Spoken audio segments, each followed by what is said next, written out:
I love what you're doing, man. Like when you reach out to me and you're like, yo, let's collab, let's network. Why go to Houston? Why go all the way down to Galveston when there's so much that is untapped right around here still? I hate realtors. I really do, with a passion. Whoa. Yeah. Say that again. I hate realtors with a passion. But you're a realtor. Tell I know. me more. I hate the whole. I fight the line between. I don't want to be too super like humanitarian, where I'm like save everybody and cancel all this tax the rich, whatever, blah blah blah.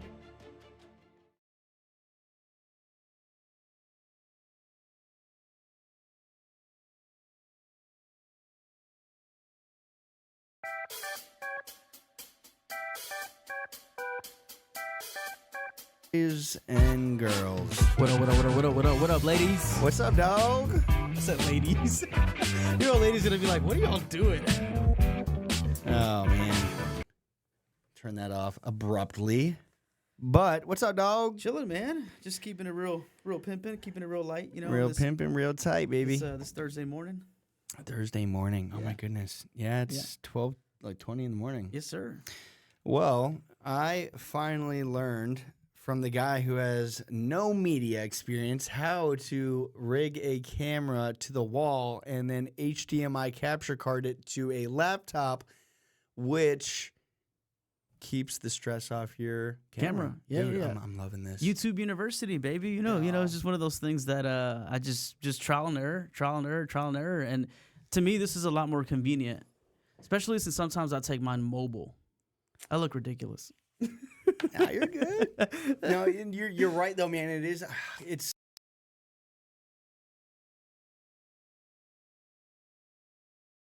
I already carry my laptop every day for work anyway, so like it's. Yeah. Just, I mean, it's no different, you know. Sure.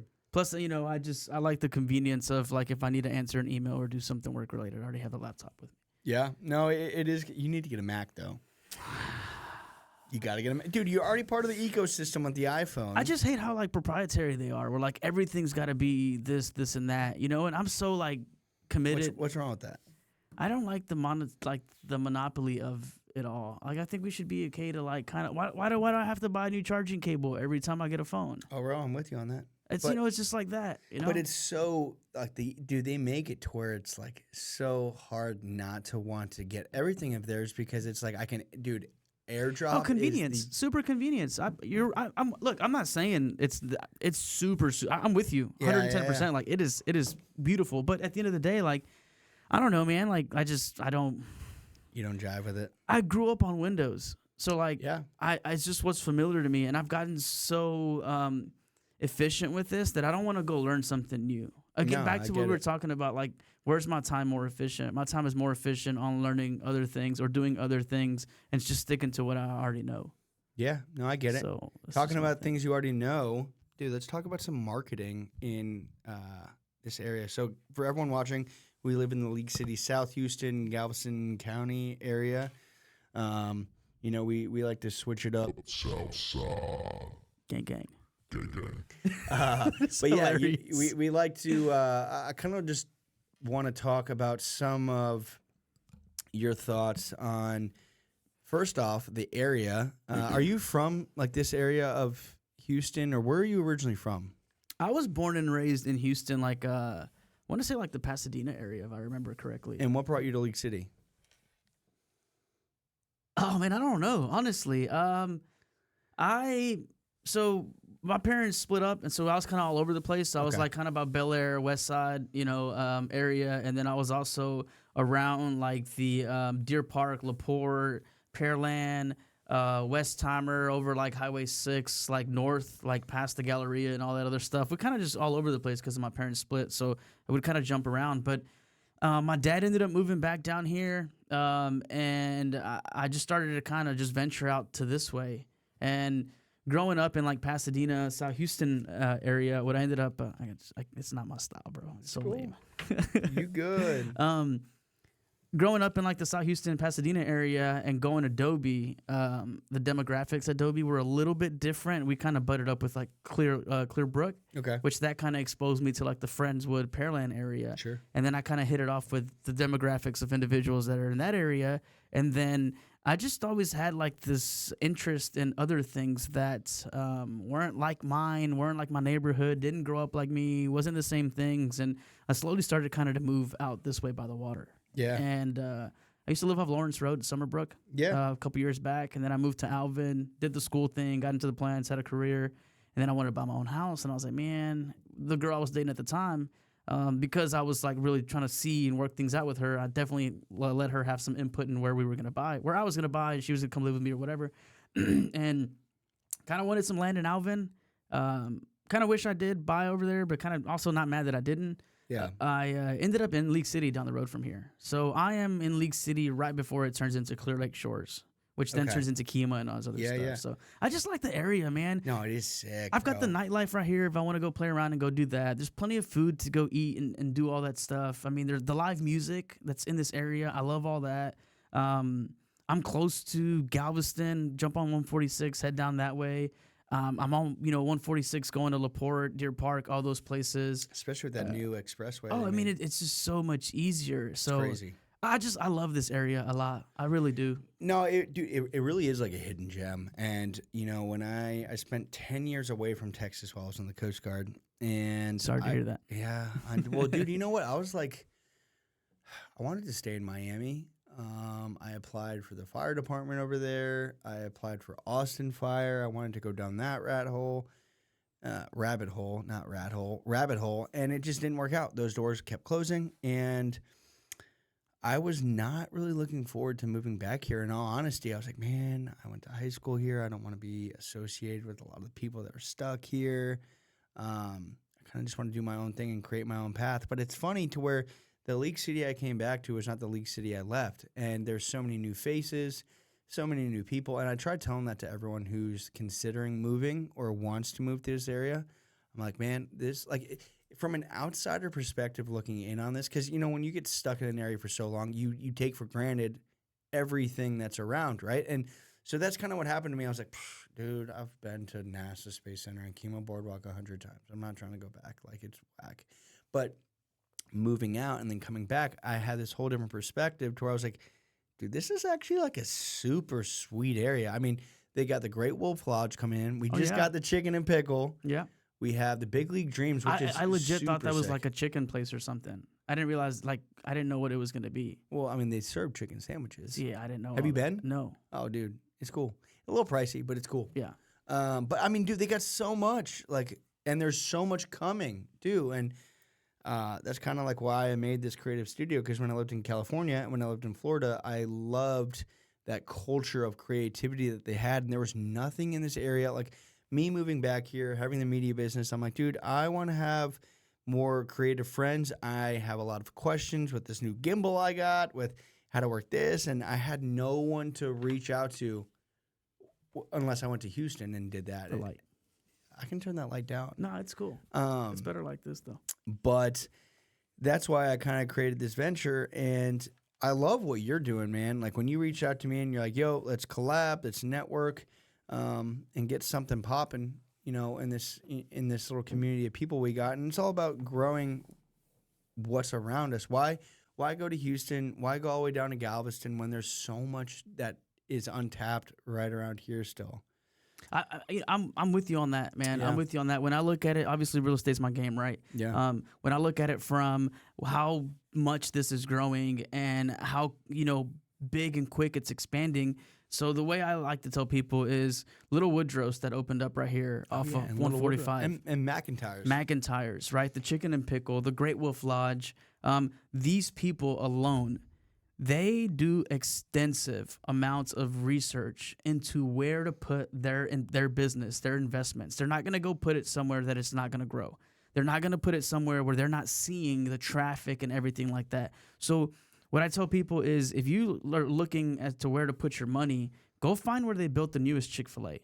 Go find where they built the newest Home Depot. We have an In-N-Out. In-N-Out. So just the fact that instead of doing your own marketing and your own studying and looking at the census report that tells you where the growth is happening, just go cheat off them. If they put an In-N-Out right here, that is like $1 million company or billion or whatever it may be, You don't think they have an entire team of people that are studying where they can capitalize based off the market and, again, the growth and all that? Save yourself the time.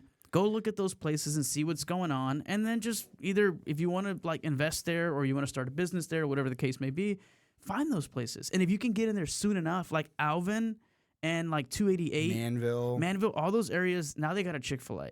288, that HEB that's kind of going into Rose Sharon, and that Chick-fil-A that's right there on in that same area as well. Dude, that stuff is spreading so much. Crosby, there's so much growth happening over there. So like from a real estate perspective, if you want to look in kind of what's happening and where the growth is, and you kind of want to either start a business or you want to get in at the beginning to get some equity, get into those new construction places that are the first phases. Sure. Because they're going to entice people to come in. Hey, we got these houses for the low. Come in, buy one. And then once they create the demand, they start to increase their prices. But you got in there first, so now you move in with equity. No, you're so right though, dude. And I was telling my buddy that the other day, and I mean, I think a lot of it is also too, I don't know how much you've been reading on it, but dude, like the whole space program right now, the big things getting us to Mars and to the moon, Project Artemis, and you have SpaceX, you have, what's the old Fry's building now that is AX something or whatever. Axiom. You have Axiom. Yeah. You have like all of these space organization, contracted companies moving down here, and this is kind of a stretch, but go with me on it. I think that this area is becoming almost like what Austin is to Tesla and Amazon, to the space and Google is now what South Houston's coming to the space organization and the medical community, dude. Like, I think we are definitely going to be we're already a hub for oil and gas. Houston in general is already, the medical safe haven or, specialized city of the world. Like, but I think that South Houston's really going to double down on its space programs. And, if you need, I think they said like 50,000 employees within the next 5 years. Well, think about that, bro. That's a huge, incentive for small businesses and, and schools, everything. Infrastructure is going to have to rise because, one, you're going to need to house those 50,000 people. Two, let's just say, I don't know, man, let's just say 40% of them are married, of those people. Well, that's a plus one dependent. They're going to need a job. Kids. You had kids into the picture? You got kids now. Yeah. Like, there's so much happening in this area, and I hope years down the road we replay this and we're like, dude, you remember when we sat down at your studio when you first started and we were talking about the growth, and now look at us on our yachts. Nah. Yeah. Nah. I mean, maybe, probably not. Yeah. I mean, I definitely, in the 10-year plan, I definitely want a Lamborghini, bro. I want a Murcielago 2009. I just love the way they look. They just look sick. I like the old ones, too. Yeah. Though. You know what I really have been leaning on a little bit, and I'm glad I'm a little guy because I can fit in it. Like one of the old school Porsches, like the Frog Eye, like the what is it, like even the new ones, like the GTR, the GT3, the GT3s, dude, like sick. Those are so sick. Like even the older ones, like the GT, I don't know if it's a old GT3, I don't know the whole thing, but like the I wouldn't want like the full race car one. I would want the one right underneath that, because there's one that comes with like a cage and all this other stuff. Oh, yeah, it's like a full production deal or whatever. That, no. Right? Like, unless when I lived in Miami, dude, it was pretty sick. They had a Homestead Speedway. Yeah. And every first Friday, you could bring your supercar there and race like a quarter mile. Well, they have the Houston Motorsports place over like 288 area down that way, where you can go and do some road course stuff like that. Really? But I don't know about putting an expensive car on the track like that. I don't have that kind of money. That's like FU money. Because if I wreck it, then I'd be like, eh. Because the people that I met at those events, dude, it's crazy. It's like they come up with their McLaren or their Lamborghini, their Ferraris, and they'd come in with the car on a trailer, and it's like they have a whole team for their hobby, dude. Yeah. And like for me, it's like, bro, if I get a Lamborghini, I'm gonna be riding that thing. It's gonna be in the garage. But I'm going to take that thing on the weekend, and I'm going to be paying someone. See, but they got they got FU money. They got money where they can go do whatever they want. And I mean, in Miami, dude, it was like, it was FU money. You saw the same guy with 4 different cars every, it was nuts. But talking about just growth and everything in this area, what are some things that you're doing right now to kind of double down on marketing yourself as a realtor, an influencer, just a business owner? Like, what are some things right now that you're really trying to, I guess, get locked and loaded on? So I'll tell you my approach to it. Yeah. So I hate realtors. I really do, with a passion. Whoa. Yeah. Say that again. I hate realtors with a passion. But you're a realtor. Tell I know. me more. I hate the whole influence realtor scene. I hate that, it's like this facade of like, oh, I'm a realtor, and you have influencer realtors, and I hate that. And my approach to it all, and this is just because of how I was born and my audience. Sure. I am taking the education approach because I can sit here and show you, this is what you can get for $400,000 in Houston, Texas, downtown, blah, blah, blah. Yeah. But no one's telling me, how do I get that? Yeah, Am I qualified for that? How do I know if I'm qualified for that? So I'll tell you, that's where my approach comes in. And I say that because of this. Now, I grew up first generation American. Okay. So this may come off really wrong to some people that haven't really thought about this, but if you look at the advancements of certain particular races, and I'm going to say white, Sure. they have 3 or 4 generations ahead of, let's say, first generation Americans, whether they're from anywhere, right? Not always 110%, but the majority of them. Like, I don't know your situation, but I'm assuming your parents were born and raised here, right? Oh, yeah. What about grandparents? Yep. Okay, what about their grandparents? No. Okay, well then you're probably 3 or 4 generations in. But you're talking about generations. So they've got like, how old's your mom and dad? 50s, 60s? Yeah, they're in their 60s. So they have 50s, 60s years of knowledge that they pass down to you. Sure. Then their grandparents have 50, 60 years. And I'm not mad about it. That's just what it is. Sure. And it's okay. That's what the cards that you were it's like me being mad at you that you have that deal. That much, like, bro, you were born into it. Sure. What am I gonna get mad at you? They're like, oh, that's white privilege. What?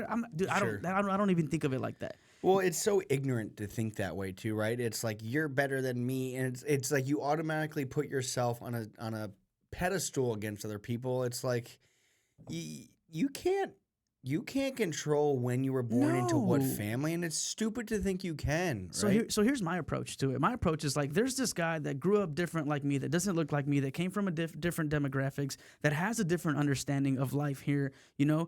What can I learn from him? What can I help him? What can we work together? And what tools and resources do I have that I can be a benefit to him? And then I can learn from him. Because like us getting together and doing this, you learn something. And then I learned something. So I wouldn't have known that or learned that if I would have immediately shut down because of, you and your race, or you and whatever, position you're in, and I'm angry at you. That doesn't get me anywhere. Well, dude, it's just identity politics, right? It's putting one side against the other, and it only leads in a negative way. Yeah. You're never going to be like, I'm so glad that we met and that you spoke about my white privilege. Ha ha ha. Like, no, It gets us nowhere. People are going to leave and they're like, dude, F that guy. Like, it never ends well. So No. it's like the quicker people can realize that it's better to work as a community and as a tribe and make your own tribe, the easier things are, bro, because it's like, hey, man, I'm trying to move. I'm in a really crappy situation right now, and I need a place to go. Who am I going to call? Oh, my boyfriend. My boyfriend is a realtor. I'm going to hit him up because I know he's a good dude. I know he means well, and I know that he's educated me along this whole process through his social media on real estate practices, what to look for in a house, where to buy a house, that I know he's my guy. Like, he's never asked for anything in return. He's been giving me this free content. Of course, I'm going to repay the favor now for him being such a good steward of my time on social media. Yeah, and so back to my approach. My approach to it is education. I want to educate the people that didn't have, again, I'm first generation American, so my parents are also learning a lot of how this system works in the U.S., right? And I'm thankful that they brought us here, that they came here and decided to do life here, because it is a beautiful opportunity to be born and raised in this country. Now, with that being said, how do I take what they gave me and what they taught me, and how do I run it up? How do I put the the pedal to the metal down on the floor and then level up, because I am going to use everything that I learned from you, and I'm gonna turn around and pass that down to other people. And I'm gonna say, hey guys, this is how far I got us. This is what I tapped into. This is what I learned in this industry. Here's all this free game. And that to me is better than showing you a house for $400,000 that you can't afford. And that, how shitty it feels when you're seeing all these people flaunt and post these houses that you can't even afford. Like, that's kind of like a low blow. Like, so what I do is I'm educational. I'm all educational. And I want to make real estate where it's not a foreign language to people. And whether it's people, again, those first generation people, it's my white friends that also grew up in the same kind of condition like we did, where their parents were in poverty or their parents were in like the lower class, and they're also learning for the first time, because that's a huge market right there too. There's a lot of people that just don't know, and I want to separate the don't know to at least I'm familiar with. Yeah, I mean, dude, I was talking. That's my marketing approach.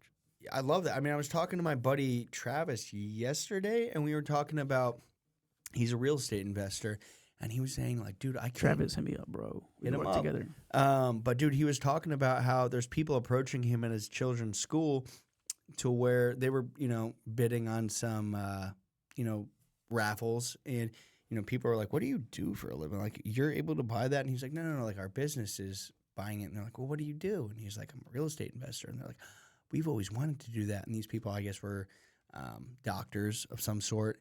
And there's so many people out there, especially, some of these older people who have some net worth and they want to get in the real estate game, but they don't know how. There's so many people like that, but they're afraid to take that first jump. I mean, I was in that situation too, where I was like, bro, I want to get in real estate. So I started, listening to the Pace Morbies, the Grant Cardones, all these people on YouTube trying to figure out the game, but I was trying to take action on it, but it wasn't working out for me, dude. And I just got frustrated. But there's so many people out there in my position too, right? To where they were like, I want to get into it.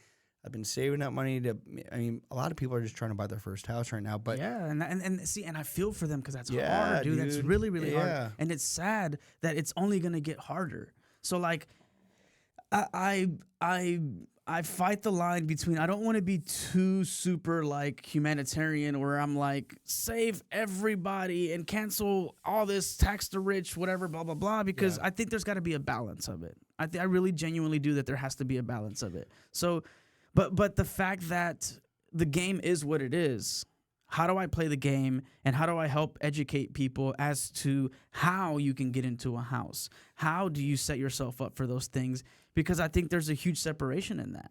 What's your thoughts on like Biden? You see how he came out with that thing where he was talking about like the State of the Union, like he's giving, first-time home buyers, I think it was like $300 a month or something, like, or help them with their. Did you see that at all? Yeah, I saw a little bit about it. I didn't read too much into it. Where do you see, like, what do you see coming from that? Do you see an influx in the market, or do you see it actually hurting people in the long run? I'm not that knowledgeable, to be honest with you, to answer this question. The only thing I will say is based off like the previous trends of things that I see. Yeah. The government doesn't give anything without getting something else in return. Sure. They don't do us favors. No. So they really aren't really here to help us. So my approach to it is like, okay, it's like the Trojan horse situation. Like, here's this gift, and then once we take it, it's just like, gotcha. And it's like, that's what I'm weary of. There's no such thing. I don't know if people remember this in high school, but I was taught that there's no such thing as a free lunch. I don't know if you remember that. Mm-hmm. That lunch is going to cost someone something, somehow, in some way, whether it's tax dollars, whether it's other things like that. I would almost say that, like, instead of looking or leaning on those handouts, I would say learn a skill. Learn something, go pick up a trade, go do something like I did, the trade that I got into that led me into operations where I was making, quite a bit of money. Mm-hmm. That allowed me to buy my house. And I think a lot of times people don't know or aren't aware as to what's out there and what we can do to earn more money, because you're not going to save your way into a house. No. You're not going to save your way out of a situation. You have to earn more money. Well, and I think you have to take action too. Right? 110%. You have to be like, you know what? This might end poorly, but I need to at least try. Yeah. Calculated risk. Yeah. Is what I would say. But so many people, I think, are so afraid, or they're waiting to the market to drop, or they're waiting for home prices to drop. What do you do if they don't? It's like Bitcoin, right? Man, I wish I invested when it was $5,000. Well, it's never probably going to be $5,000. What I tell people is, there's seasons for it, right? And stop listening to the noise, because every Monday I look at how many houses have sold, and I understand that it is a lot more expensive now. It is a lot more difficult now. But if it was that really big of a problem, no one would be buying. But just this Monday alone, in the last 7 days from Monday, there was about 4-something thousand homes that sold, single-family homes that sold. In South Houston? In the Houston market. Wow. So my question now is, okay, well, if the market is that bad and things are that unaffordable, right? How did 4,000 something people, I think it's like 4,000, either 300 or 4,700, but let's just say 4,500 people just to average it, right? Mm-hmm. How did 4,500 people buy a house? So again, if it was like 100 people, I would be like, that's damn near impossible. But because there is 4,500 people that are able to do it, now I ask myself, how can I do it? Not it's impossible. How can I do it? It's like you taking this leap in this business, me taking a leap in my business. Now, you didn't know how to do it, right? You see a lot of noise, you see all this or whatever, but you knew somebody out there is doing it in California. Mm-hmm. I know somebody as a real estate agent that is killing it. So it's not a matter of like it's just unobtainable. No. Because California wouldn't be doing what they're doing now based in this industry, right? Mm-hmm. My real estate friends wouldn't be thriving and making deals and having business in that industry if it was completely impossible. So if I can see 1 or 2 people that are doing it, then I start to wonder, well, if that guy can do it, how do I do it? What can I learn from him? That's how I look at things. There's nothing new under the sun. No, man. Right? Like, you might have to read a couple books. You might have to listen to a couple podcasts. You might even have to buy a course. And I'm not totally against buying courses. I think there's a lot of noise and a lot of I hate crap. coaching programs. But there is I do believe, though, that there is. At some point, yes. Yeah, at some point they are. But as a whole, I think they're all crap. There is so much free information on social media and Facebook and Instagram and YouTube that you can go down and you can learn so much from just free stuff. Yeah. And I think a lot of times people want that quick. And that was me.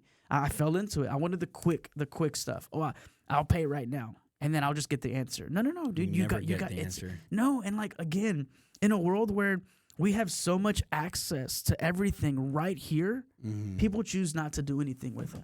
They'd rather scroll on TikTok. And I'm not against TikTok. I did it for a long time. Like I really did. I mean, and I think a lot of people suffer from analysis paralysis. That was me with real estate, dude, for a long time. And I learned that word in real estate, watching a lot of these real estate guys. They calculate every investment. They calculate all the things that can go wrong. They calculate every situation, and then they paralyze themselves where they don't do anything because it's just they've stressed themselves out. And you'll listen to some of the other guys that like the coaches and stuff that do the free stuff. They're like, man, the best thing you can do for yourself is just jump, learn while you're in there. And honestly, that has been the thing that I've done in my life and in this business. And this is what I continue to do now because that's the only way I'm going to learn is by getting in there and getting in the fight. That dude, and that is exactly what my buddy and I talked about yesterday because he's seen me along this whole journey, right? And it's so cool to then show him kind of where I've been, what I've been doing, right? And he's like, man, he heard me on a call with someone and afterwards he's like, man, like, you're doing really well. I was like, dude, I'm just learning as I go, bro. I'm like, I don't even know what I'm doing. But you start seeing trends, right? And it's just like you, bro. Like you start seeing similarities in the matrix, if you will, the algorithm, right? It's like you start seeing things that are similar or like things just start naturally clicking because you're like, oh, okay, well, I have seen that problem like 5 times in the last 2 weeks. Yep. now I've figured it out because I've had time to think about how to figure it out, because it's been a roadblock 5 different times to where I've tried 5 different options, and now I've finally figured out the final one because all 4 didn't work. So it's the same kind of thing. 110%. It's 110%. And I got a friend of mine that he's kind of. It doesn't help that I did what I did. It doesn't help that I walked away from that career that I had, and I jumped into doing this because there's so many gurus and coaches and stuff out there, and then you see people that are actually doing the risking of and jumping out and doing these things, and then it kind of creates like this bug, and they're like, man, if that guy can do it, I got to figure out something too. Yeah. But what people don't understand is I don't have any kids. I don't have a partner. It's just me single and my house and my dogs. So I am able to take a lot more risk than the average person. It's just my dogs, my bills, and myself that depend on me. That's it. I don't have another mouth to feed. I don't have a girlfriend that I have to listen to. I don't have a lot of those things. So it is very easy for me to take these risks. Yeah. And I'm a lot more screw it. I'm gonna figure it out when I get there. You know, I'll risk it. Yeah. And there is, you have to be a little crazy. You have to be a little crazy. And I mean, you yourself, you probably have a little crazy to you, because who the hell jumps into and just does this? You know, dude. I don't. Well, and that's what gives me a lot of anxiety, and I think it's normal, right? But I mean, a lot of the anxiety that I have right now is, like I said earlier, dude. It's coming to an area like Houston. I mean, obviously, we just talked about that it's blowing up. But the fact that there's nothing like this in the area kind of concerned me for a little bit. I'm like, dude, there's nothing in this area like this. Is there a reason there's nothing like this in the area? Is there no content creators? Is there no podcasters? Is there no photographers? And I think, I was just so close-minded, right? But it's funny because it's like the more I've gone down this hole, right, of building this business, the more people have came out of the woodwork. And yeah, we've met, but it's funny how, like, God, the universe, if you build it, they will come. Yeah, right? You'll find your tribe. Well, that's the beauty in it. You'll find your tribe, man. Well, yeah, and it's it's one of those things to where when you start becoming aware of things that you're interested in, those things become more aware to you. It's your reticular activating system, and I told you this last time we were talking. It's when you buy that Cadillac or that old truck, or you buy those shoes, or you buy that car that you just bought. You start seeing those things everywhere. Mm-hmm. They've always been there, but you start to see them more because now it's something that resonates with you, and you're more aware of it. So, like when I bought my Cadillac, that old car that I had for a little while, I didn't know anybody in this area that had one, and all of a sudden, Everyone I buy this Cadillac. Well, there's a Cadillac group. Imagine that. There's like 6 or 7 of them just in this area, and then there's some in Crosby. There's some in Galveston. And it's just like, oh man. Now this is a club. It's called Cadillac Kings, right? And we're all over it. Fortunately, they let me still be in the club even though I don't have the car anymore. But I'm gonna get another one, so you guys just be patient with me. Gotta sell a house first. I had too many baskets. Yeah. I had too much noise going on, so I had to eliminate the distractions. I needed the money to buy me more time, so I sold all my stuff because that was costing me money. Keeping these cars on the road and all this other stuff. So I was like, this is not for me right now. It's not my season. So I sold all that stuff. Business is blooming. I'm getting my stuff together, but I started to see a little bit more of these things. And it's just like your watch. What kind of watch is that? Rolex watch. Okay, cool. So now you identify other people that also have the watch. The only reason why I recognize is because of the little cuts in the face or whatever. So, and the only reason why I know that is because there's a guy that I'm talking to now as a friend of mine that he's trying to get in the watch game as just more an investment because they are investments. But it's because having those conversations and seeing those things with other individuals that are same in that watch tribe, I noticed what kind of watch that was. And that's why I asked you about it. Yeah. So a lot of times, back to the whole thing about like me walking away from the plant and getting into this real estate career, well, if you get away from this, they'll tell you you're crazy. But if you go talk to the guys that are doing it, they'll tell you, hey, I'll help you. It's like if I tell you I want to go out of space, I want to go to the moon or whatever, and you've never been there, you're going to be like, dude, you're insane. But you go ask like Jeff Bezos or some of these guys that have done it, like, I've done it. Watch me. You're like, oh, come here. Look, I'll show you what to do. Sure. Like, but the good ones will, right? Yeah. Like, you're right. The good ones will. And It's what Alex Hormozy says. I think it's something I listen to. I love me too, dude. I love him. Just because he opens my mind to like a thought process that I really wasn't fully aware of. No, yeah, and you know what's crazy is like it's not that hard, dude. It's just doing it over and over and over again, and failing and getting back up. And I'm actually going to share this quote while we're talking about that, but it's by Theodore Roosevelt, and it is The Man in the Arena. Have you heard that quote? It sounds familiar, but I don't remember it, honestly. You want me to read it to you? What Alex Hormozy said was, I forgot. Go ahead. Okay. So it's going to come to me. The quote goes like this. It is not the critic who counts, not the man who points out how strong the man stumbles or where the doer of deeds could have done them better. The credit belongs to the man who is actually in the arena, whose face is marred by dust and sweat and blood, who strives valiantly, who errs, but comes short again and again, who spends himself in a worthy cause, who at the best knows in the end the triumph of the high achievement, and who at worst, if he fails, at least he fails while daring greatly, so that his place shall never be with those cold and timid souls who neither know victory nor defeat. Yeah, dude, it's something cool about just putting the work in something and like looking around and being in that like 1% of crazy people. I don't know the 1% number. I made that up, right? Yeah. But like being in that small group of people that actually are like a little off, have a loose screw enough to where they go take those chances. What Alex said, and I don't remember if it was a quote that he was quoting or if it was something that he came up with, but something along the lines of like, if you die with all the knowledge that you made, it was a worthless life. It was a life that wasn't worth living. True. But if you live a life and you put it back out there and you pass it down to someone, that is a life worth living. And that's a lot of the things that I like to do is learn. Hey guys, did you hear about this, and that? Come here, I'm going to show you. Like, this is how we all can learn from each other, you know? Yeah, there was another quote I heard, and I'm going to botch it, but it was something to the extent of, like, this guy asked this really wealthy guy, he said, hey, like, what advice do you have for anyone trying to start out? He goes, live in the mentality of not planting the seeds for you to reap, but for your kids, for their trees to grow and for them to have shade, essentially, right? And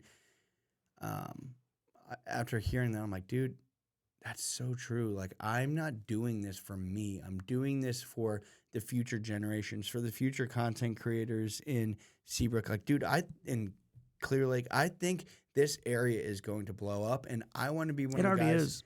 But I want to be one of the guys to say, like, you're a pioneer. I was a pioneer, and I was I want to be that mentor to people to where, one day when this place is just crushing, right, and it's doing well, I want it to be, a place to where other people can be inspired and be like, man, I want to make a podcast studio, or I want to make a creative studio. Like, there's no competition, dude.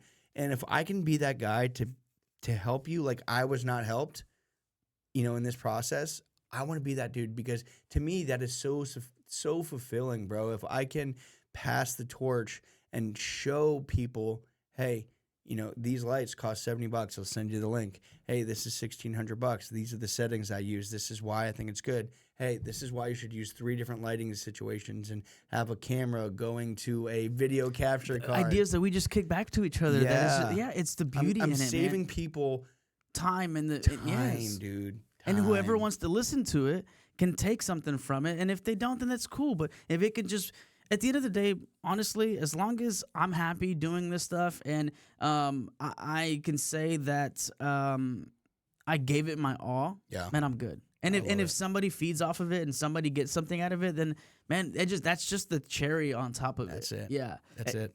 I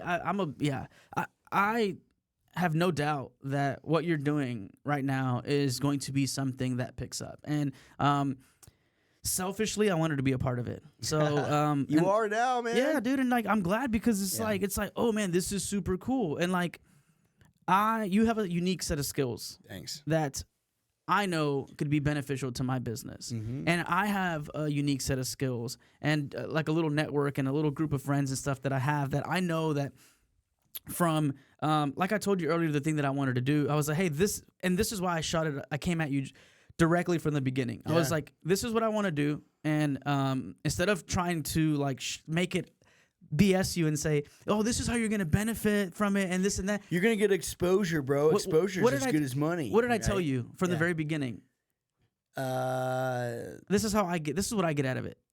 I was like, this is what I get out of it. I was like, so I'm doing this and I can't do this and edit and I can't do all that. Sure. And you are the media company. You're the only media company I know right now to this magnitude. Mhm. There are some smaller scale media people that do their stuff, right? Sure.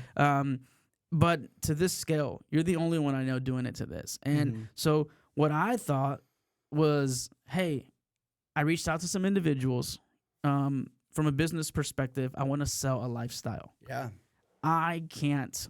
It would take me forever. Sure. But your gift is this. Yeah. Would you be interested in doing some sort of cross-marketing with the individual that I ended up talking to, bring attention to his business? I sell it, my lifestyle. We promote him. Yeah. We promote my business. I know the area. Sure. And then this was brought to you by. Bam. Yeah. No, I love it. It's product placement, bro. And that's it. And there are so many talented individuals here that don't have the resources that you were bringing. Yeah. And I love this, dude, because I wish I would have had this 4 years ago. 4 years ago when I started getting into this game and I was trying to do this. Yeah. So, I mean, shameless plug. So, for everyone out there who wants to be an aspiring videographer, photographer, media agency owner, creative space owner, give me a shout. Hit me up. I'd love to collab with you guys, even if you just picked up a brand new camera or an older camera and you kind of just want to mess around with it. I'd be happy to help you. I'd be happy to bring you on shoots, kind of like what we're talking about. I'd love to have more shooters come and kind of create a conglomerate about this because business 101 and what you just said was like so good, and I just want to go back to that, and that is, find people with certain skills and double down on those relationships and make it to where everyone eats, dude, because it's not about, oh, Fernando got more money than me on this, or he's getting, no, dude, it's not about that. Like, if I'm good in one area, I'm going to stay in my lane and be good at one area. And if something blossoms from that one area, awesome. But if not, and I know my boy's winning, and I know this guy's winning, at least 2 of the 3 of us are winning. Like, I don't need to be crushing it this time. I know there's going to be more times, so maybe I'm going to crush it. So it all works out equally, dude. The universe has a way of doing that to where you might be. I'm going to sum it up for you. Blackjack. Yeah. It's a game of blackjack. It is. It's and the people we're playing against is life. That's the dealer. And if you the house. The house. If you ever played blackjack, you'll know that sometimes you got to take the hit and you'll lose, but everybody else will win. And then what happens is, in hopes that next time that the cards are in the favor for someone to take the hit, then we all eat. But it's understanding that, like, I'm gonna take. It's a give and take, man, and that's exactly what it comes down to. That's the best analogy I can put it into. It's the team against the house, the dealer, which is life, and it's us as business owners to see where we can kind of cross market and help each other out. I love That's that. just the beauty of it, man. I love that. Well, guys, thanks so much for watching this episode. We'll have to get this thing on Spotify and things of that sort. So I'm going to end it with a quick ad, and y'all be blessed, be wonderful, and have a great day.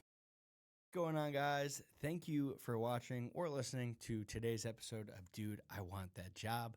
I'm your host, Kyle Kindle, and we are here at the TAOK Creative Studio in Kemah, Texas. It is a 3,000 square foot warehouse that's been recently converted to an event space.